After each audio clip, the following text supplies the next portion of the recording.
Hello, welcome back to Hardball. We have our candidates, our second set of candidates here today. We have Talia from the Foxtrot party and Kirtan from the Papa party. Let's play ball. Alright, so is there anything you guys would like to start us off with? Try and talk to each other about, or should I just jump right into it? Go ahead. Just jump right into it. Alright, so let's start on Talia. Your platform says people must be employed. Can you please elaborate, try and make some sense out of this? Well, what we want is the more people who are working, the more money is going into the economy. And the more money that's going into the economy, the better the economy is. So what we want to do is we want to get more people motivated to work, and we want to help our economy that way. Right, but where are these jobs coming from? You can't just put everybody to work. Our plan... What happens if they're not employed? Our plan is we're going to broaden the welfare state and create more governmental programs. With what money?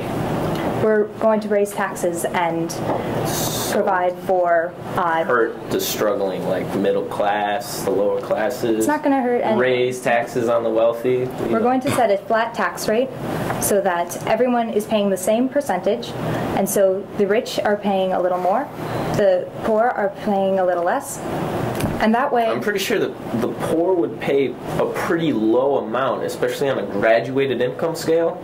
We're doing a flat tax rate, so everyone's paying the same Right, that's tax a graduated income scale, like lower class. People who make less than $20,000 will pay like 10%. People who make $60,000 will pay 30%. I don't see how making that a flat, let's say 20%, will help the lower class. You misunderstand me. If we make it a flat tax rate, then if you don't have that much money, you won't have to pay as much as other people will. And no, but you also don't make as much as other people will. That's why it's on a graduated scale.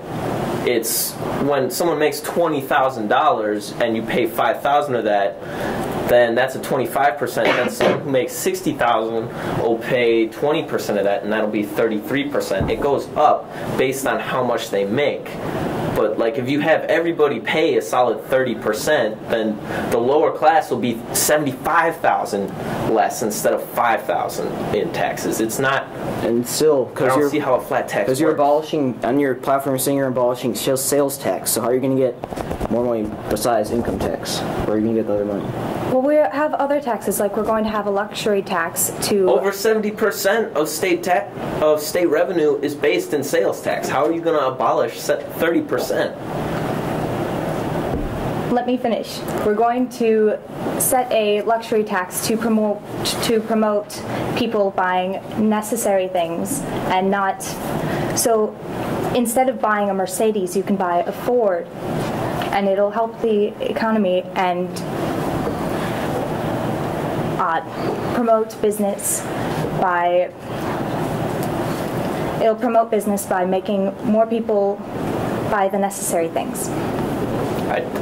I figured if they're necessary, they'd be buying them now. It's not going to change. People who aren't buying toothpaste are not going to be like, oh, dang, there's a luxury tax on my fancy pants toothpaste. Got to buy regular toothpaste. But no, people will buy cars. People who make a lot of money will want to buy a lot of... Expensive cars are expensive. That's why when a sales tax, it's on a percentage. So if it's a 10% on a Mercedes, it's a 10% on a Ford too. You're not going to pay as much on a $2,000 car as you will on a $200,000 car. Alright, so we'll move on to our foreign affairs right after a quick commercial break. Alright, welcome back. So we got our candidates here, so we're going to move on to foreign affairs. How do you plan to keep us on? What role do we want to play on the world stage, Kirtan? Well, I believe we should have peace before war. We shouldn't go directly into war. Most people do believe that. I believe that as well, okay? Okay. Also, I believe that we should focus on our internal problems first before we focus on the external problems. So make our military stronger, so when we go into combat, we'll be strong enough to win the wars. If we do get into wars. We do have the strongest military in the world. Yeah, but it can be stronger though. It can be stronger. It can be stronger. Okay. Yeah. You know what? All right. So then, how do you deal with threats like ISIS, which are domestic and foreign? If anyone's messing with our allies we have, we should go help our allies in times. But what if our allies are not helping us? Recently, Turkey, our staunch ally, for 70 years, since we freed them after World War II, I think it was. Might be World War I. I don't know. Since the Cold War, they have been our ally. But recently, ISIS threatened them, threatened our ally, and our ally backed off. They're no longer helping us. How is that going to play on the world stage if our allies don't even respect us enough to stand with us? Well, I think we should still help the allies, and if they don't help us back afterwards, then we should help them after. Okay. So how are you going to deal, like, with our coalitions? Hold on just a second. So isolation doesn't work on a world stage. We are one of the top 5 members of the UN Security Council. Yeah. That's our role right now. Where do you want to take that? That's not something we can just back off. Our founding father, George Washington, always believed that the best stance in foreign affairs was to remain neutral. And it's a very good idea. We can't necessarily remain neutral in all things because every country is connected. But the best way is to focus on America and what America needs first before going into other countries. But what if those other countries threaten American citizens? We can't just leave them out to dry. Our American citizens should be the top priority. Yes. Then it's best to take a defensive position than to go out. But what about what we're already involved in? We're already involved in Afghanistan. We've been messing with that country for over 10 years now. We can't just exit out of there. Well, that seems to be what the American people want. They want the soldiers to come home. The soldiers are citizens too. We need to look out for them as well.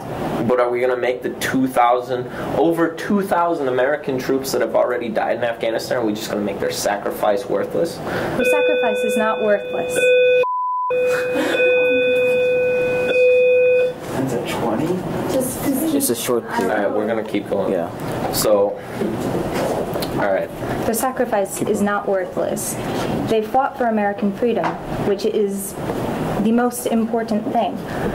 But by pulling out now, we leave a power vacuum for foreign enemies like ISIS to come in and take over. The Taliban didn't just disappear from Afghanistan. We've only suppressed them for now. So you want all American soldiers to be in every Islamic country? Every Islamic country? Because there's ISIS are a threat to every Islamic country there.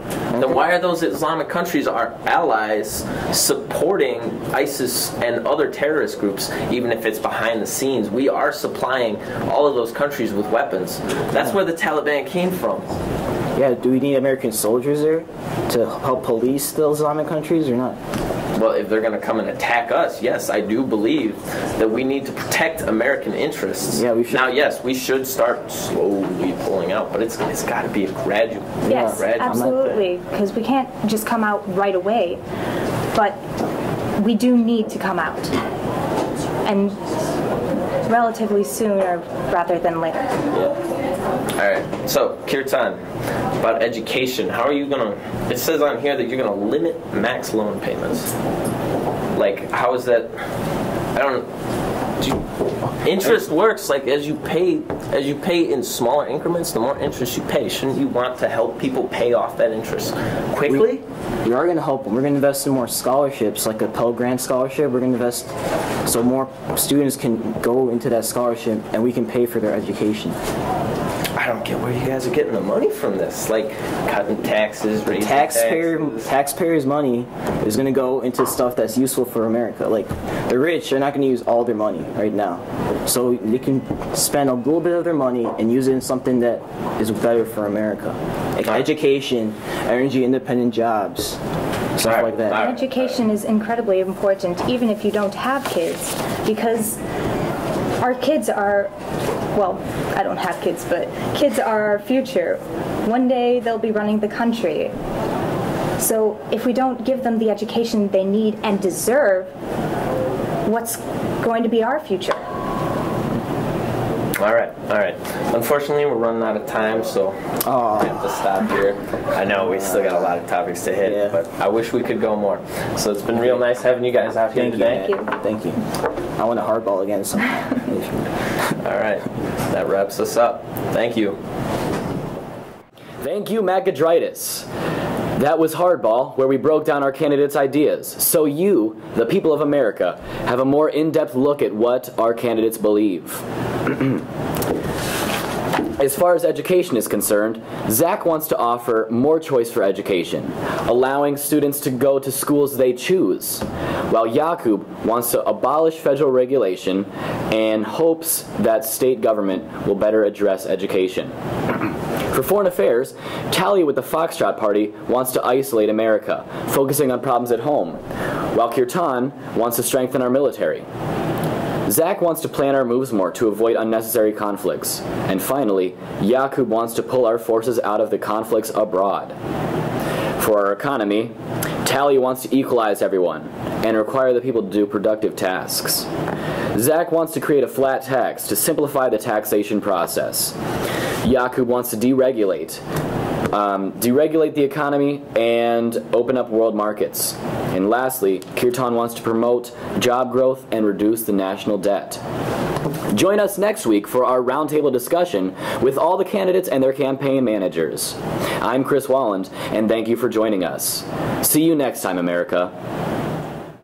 Hi, my name is Scott Valina. I'm chief producer at E3. I hope you've enjoyed this session of Hardball, and unfortunately we ran into technical difficulties concerning the bell since Hardball was shot on a late start Tuesday. I, on behalf of E3, would like to apologize for that, and we will do our best to ensure that doesn't happen again in the future. Thank you.